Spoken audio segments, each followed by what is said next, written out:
the pig farmer at the 2024 National Pork Forum for Swine with Dr. David Newman, oversees market growth for the National Pork Board. In our earlier segment, Dr. Newman, we've been chatting about our customers, our consumers have been changing how they want the pork, when they want it, as far as their shopping habits are changing, the instruments that they're using to change it. And that brings up an opportunity challenge, but we have the retailers we work with are trying to figure out the customer base, the consumers, on what they need to put on the shelf and how our consumers are going to buy it, when they're going to buy it, how they select it, either in person or online. And all of a sudden there's this thing that people are going to the convenience store and picking up their meals off the shelf. Let's elaborate a little bit on the challenges that we have working with the retail side to meet the needs of the customers. Sure. Well, so what's important to understand when we think about retail marketing is that the bulk of the entry into the market for consumers happens at retail. And that's why we have such a strong focus there. So retail, even though e-commerce is alive and well and deliveries to your home or pickup in store, and we understand that market quite well, excuse me, and how we're going to play in that market. But what we need to understand is as we segment the consumer, meaning as we learn more about the consumer, we also need to understand, how does the retail meat case need to evolve? How does it need to change? What are the product offerings that we need in individual market areas? And I'll give you an example. If you are operating a large-scale retail store in San Antonio, Texas, the pork set is going to be pretty diverse, and it's going to look entirely different than a pork set that you're going to find in Des Moines, Iowa, right? We have an entirely different audience, even though by generation that audience is distributed pretty frequently there, but we can help retailers understand, if your primary audience is mostly multicultural, here's how this set might look, where it's more focused on Hispanic culture and heritage versus another opportunity market where maybe it is more about grilling and other items. So part of what we do at the Pork Board, we have a focus very intently, a channel marketing team that works with retailers and also works with food service companies, which is really important when we think about trends in food, because the reason I say that is the majority of trends in retail start at food service. So before a consumer is going to go buy it at a retail store, they want to eat it at a restaurant. And when they do that and they think about a recipe and they think about a product, then they're able to, what the goal would be is that they would be able to find that product in their local retail store.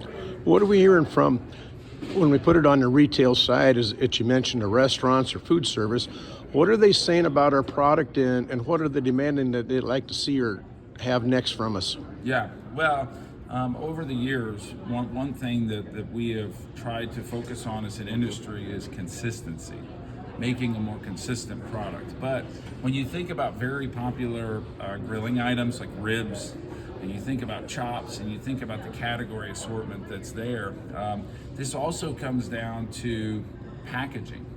It comes down to pieces per pack. If we look at millennials and Gen Zs, they purchase differently than boomers. You know, there are audiences we have today who don't want to buy 10 pounds at a time.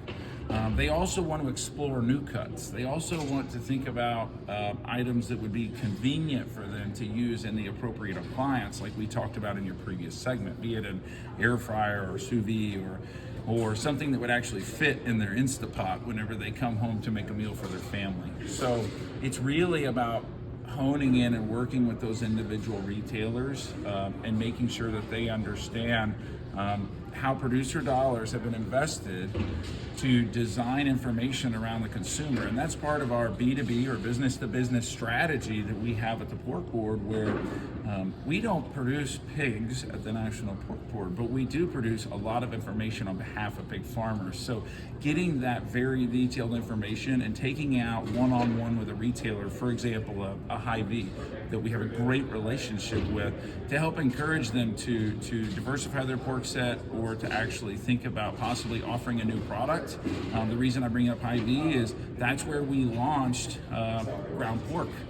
is where we launched multiple SKUs of ground pork. And by SKUs, I mean 80-20 fat to lean or 90-10 fat to lean, and became very successful for them and branched from a test and learn. That's something that we would do with them in a handful of stores, and then be able to blow that up beyond that into the goal is to get it in as many stores around the country as possible. You mentioned in the marketing, they like to restaurants, and some of those restaurants are market influencers, and there are part of the business is new and improved. If you got something you want to increase sales, call it new and improved. And pork isn't new, and it's kind of improving, but there's certain things you can do that part of those restaurants are looking to set themselves up, because there are a niche market, is that they're talking about, we don't have any really new cuts, but there are opportunities that if somewhere along our chain that someone could take the pork shoulder, is there 15 or 17 muscle cuts that could be cut out of the pork shoulder and sold to the retailers or the consumers. But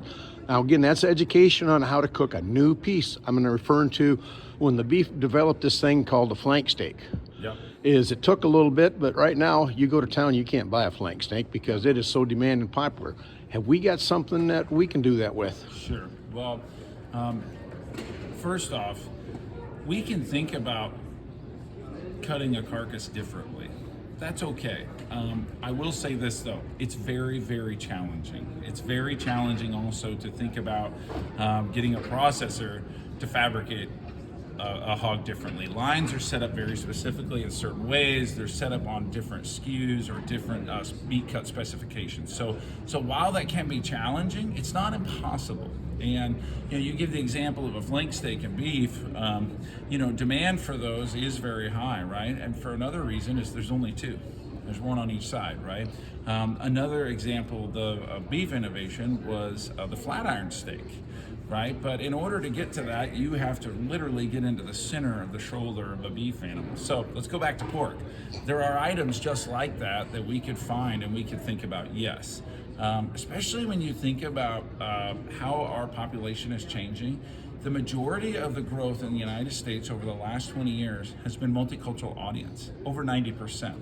The growth projections in the United States for the next 20 years is a multicultural audience, is Hispanic and African American and people who, populations where pork is very culturally relevant, but they also may be thinking about eating it differently and different cuts. So we can think beyond just a large hunk of meat. So innovation, it does start in food service and makes its way down to retail. I think there's great opportunity for innovation. There is one thing that I would touch on there is to say, you can make a really innovative product in pork and put it out there to an audience. But if pork is not relevant to that audience, they won't buy it. So that's part of our strategic focus on the market growth team that I lead is we need consumers to think about pork when they're on their way to the grocery store. We need them to think about pork and say, hey, this is delicious, it's nutritious, it's good for my family, and I want to cook this meal that I saw on a social media platform or elsewhere, and so that whenever they enter the store, they're looking for it.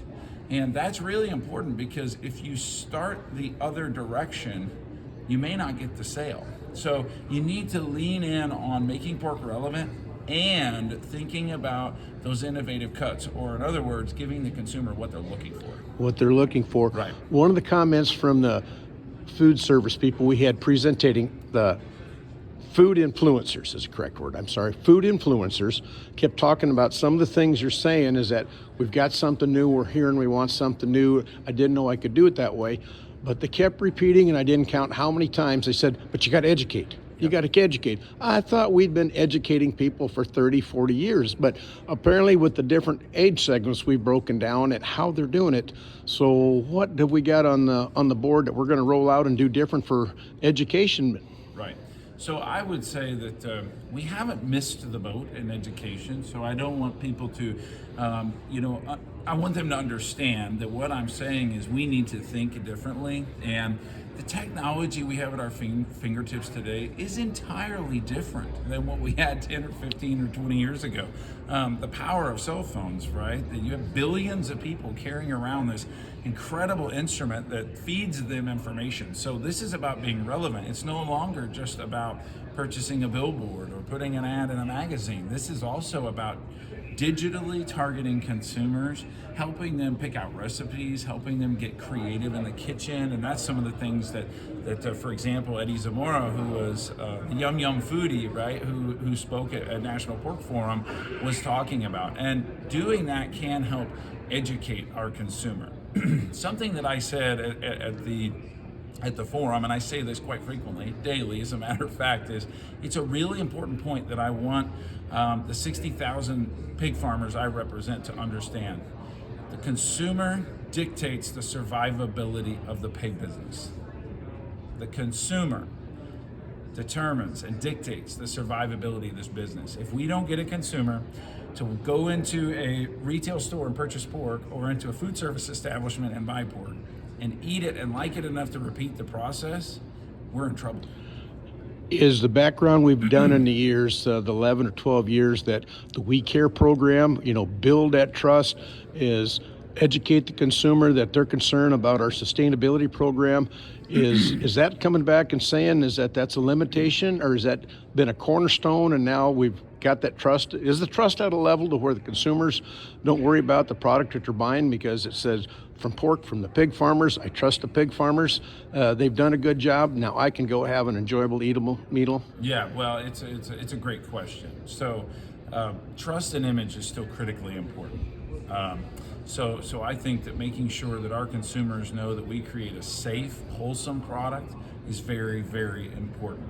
When we think about other items like sustainability, excuse me, the environment or otherwise, that's where this becomes a little different. And I'm going to explain this. When we look at the consumer segmentation, there are consumers who don't really understand a lot about our production. That probably won't surprise many people, but you have to create a halo effect with them to be able to talk to them, to actually have permission to talk to them. And what I mean by that is, if pork is not relevant with them at all, in terms of its eating quality, its taste and flavor, something that they respect, something that they have as a go-to, starting with the other conversation may not drive sales. So you need to create the halo effect of them constantly going to pork, and then have the ability, simultaneously, even in some cases, to talk to them about production, to talk to them about the 6 pillars of We Care. Very, very important information, but we need to remember that we need to understand who our consumer is and try not to force feed them information. We want it to be a pull-through strategy where they want to come to pork, they want to learn about pork, and who knows, that might even create multiple tiers in this business where you can have a segmented product in the meat case, and we can make the meat case look differently today than same way it's looked for the last 30 years. The challenge is that the consumers are different enough that what's important to them is that it's pork, I'll grab what's there. There's a segment that says, well, I'm concerned about how it's raised before I make my purchase. And we have a segment that is, it's got to be tasteful, it's got to be consistent, it's got to have the flavor. I don't know how to cook it. We need somebody there to tell them. So our customers, based outside of age, are different, but also what is important when they ask the question. And our segment is such that some want it to be organic, some want it to be humanely raised, some want it to be sustainably. So our challenge as producers, and as producers, an organization marketing our product, we've got to have a product to fill all the, you don't want to say niches, but that's what it is that people buy on different reasons. Right. Well, we need to give consumers what they want. And this isn't about trying to force feed something back to producers. This is about saying, if we don't pay attention to our consumer and communicate with our consumer, we will lose them. And if we lose that demand, you'll give pork away forever. And that's not where we want to be. We want to be a least cost producer, I understand that. But that doesn't mean giving pork away. because that doesn't benefit the producer. We just went through, the worst 18 months this business has ever seen, and I think that that's opened people's eyes to saying, what can we do in the future to prevent that from happening again? And what we can do is we can try to value up our business and get what producers deserve, quite honestly, excuse me, when it comes to both volume and value. This can't just be a volume proposition.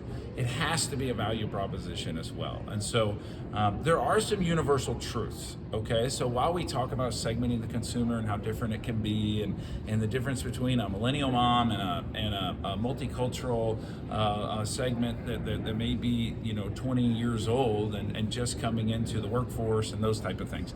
But there are some universal truths. And the one universal truth is taste and flavor, regardless of segment. And that's not unique to pork, by the way. That's all foods. There's a reason people have a favorite dish. There's a reason they have a favorite drink. There's a reason they choose a variety of things. It's usually taste and flavor. So, but the other piece is beyond that is also taste and flavor is our biggest entry into the market. Human nutrition is our biggest barrier to consumption. So the universal truth here is taste and flavor. It is also nutrition. So we need to focus in on those things across all segments, which is where we can start to narrow down our marketing efforts. And honestly, there is also a segment of the population that we don't need to focus on.